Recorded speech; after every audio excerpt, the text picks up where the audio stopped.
ناظرین، کیا آپ نے کبھی سوچا ہے کہ سورج کی کرنیں روشنی بن کر ہمارے زمین پر پڑتی ہیں تو پھر سورج اور زمین کے درمیان اندھیرا کیوں ہے؟ یا پھر یہ کہ انسانی جسم کا وہ کون سا حصہ ہے جو کہ رات کے اندھیرے میں بڑا ہو جاتا ہے؟ یہ تو آپ کو معلوم ہی ہوگا کہ آخر سونے کو زنگ کیوں نہیں لگتا، جبکہ وہ بھی لوہے کی طرح ایک میٹل ہی ہے۔ اگر آپ کا جواب نہ میں ہے تو آج کے اس ویڈیو کو ضرور دیکھیے گا، کیونکہ یہی سب سوالوں کے جواب اس ویڈیو میں موجود ہیں۔ دوستو، سونا پیلے رنگ کا ایک میٹل ہے جسے ہمیشہ سے امارات اور عیش و عشرت کے ساتھ جوڑا گیا ہے۔ بادشاہوں کے دور سے ہی زیورات اور پیسہ بنانے کے لیے اسی کو استعمال کیا جاتا ہے۔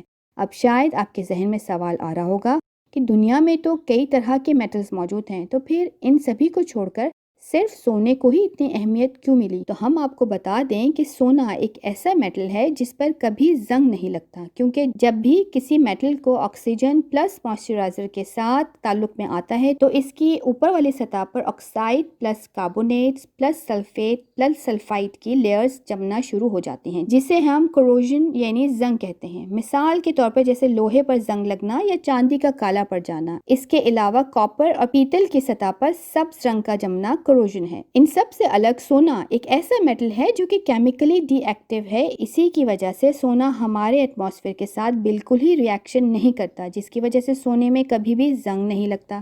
یہی وجہ ہے کہ جب سونے کو زمین سے نکالا جاتا ہے تب اسے کسی بھی مرحلے سے گزارنا نہیں پڑتا، کیونکہ سونا قدرتی طور پر ہی بالکل خالص شکل میں ہمیں ملتا ہے۔ فیکٹ نمبر 2، دن کے وقت ہماری زمین پر روشنی سورج پر آتی ہے، لیکن آخر ہماری زمین اور سورج کے درمیان جو فاصلہ موجود ہے اس میں ہمیشہ اندھیرا کیوں ہوتا ہے؟ آخر کیوں سورج کی روشنی ہماری زمین کے ایٹماسفیئر کے اندر ہی دکھائی دیتی ہے، جبکہ خلا یعنی اسپیس میں اندھیرا ہی اندھیرا ہے؟ اس کے پیچھے یہی وجہ ہے کہ اسپیس میں کوئی ایٹماسفیئر نہیں ہے، جبکہ ہماری زمین کے ارد گرد ایٹماسفیئر موجود ہے۔ ہماری زمین پر کسی بھی چیز کو دیکھنے کے لیے اس چیز پر سے روشنی کا ریفلیکٹ کرنا بہت ضروری ہے، لیکن اسپیس میں کوئی بھی ایسی چیز موجود نہیں ہے جس سے سورج کی روشنی ریفلیکٹ ہو۔ یہی وجہ ہے کہ اسپیس میں ہر جگہ اندھیرا ہی ہے، جس کی وجہ سے یہ جگہ ایلومینیٹڈ نہیں لگتی۔ یہیں دوسری طرف سے ہماری اس زمین پر سورج کی روشنی ریفلیکٹ ہو جاتی ہے، جس سے ہمیں چیزیں دکھائی دے رہی ہوتی ہیں۔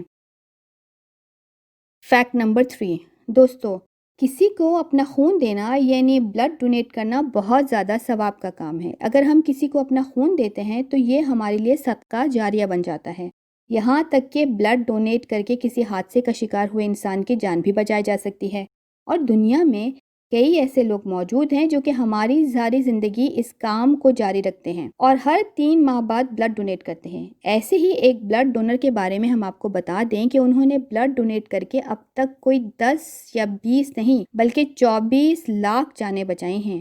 اس انسان کا نام مسٹر جیمز ہیریسن ہے۔ یہ آسٹریلیا کے رہنے والے ہیں اور ان کی عمر 81 سال ہے۔ آپ کو شاید یہ جان کر حیرانگی ہوگی کہ انہوں نے 1954 سے لے کر 2018 تک 1137 بار بلڈ ڈونیٹ کیا ہے، جس کی وجہ سے 24 لاکھ بچوں کی جان کو بچایا جا چکا ہے۔ دراصل ان کے خون میں بہت ہی کم پائے جانے والا بلڈ پلازما موجود ہے، جو کہ ماں کے پیٹ میں بچوں کو ہونے والی کچھ بہت ہی خطرناک بیماریوں کے علاج میں کارآمد ثابت ہوتا ہے۔ اسی لیے وہ اکیلے ہی اتنے زیادہ لوگوں کی جان بچانے میں کامیاب ہو سکے۔